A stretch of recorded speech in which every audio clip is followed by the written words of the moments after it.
I put capitalism triumphs race. What do I mean by that? How do I break this down to you? What I believe is that we live in a time period where often, even as a black man, we speak a lot of things in a racial lens, right? But it's important for us to come and understand that there's certain things that, excuse me, that transcend the lines of race. And one of them happens to be class. What do I mean by transcend the line of race?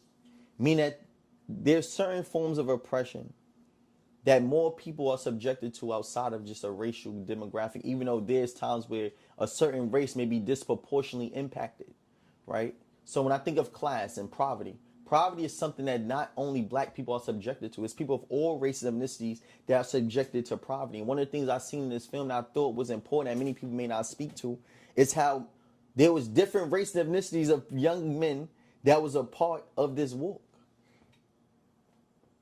We had one that was Asian, one that was black, one that was also native from Africa, one that was white. And some of these things are not said blatantly, but through seeing the images, you can tell that these young men all are representations or representatives of different races and ethnicities that's all subjected to this form of poverty.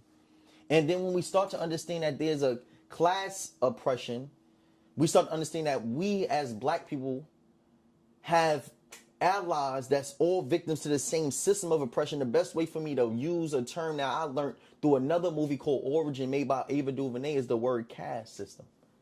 Meaning there's certain people that's victim to a certain caste. Meaning that no matter our race or ethnicity, there's certain forms of oppression that we all understand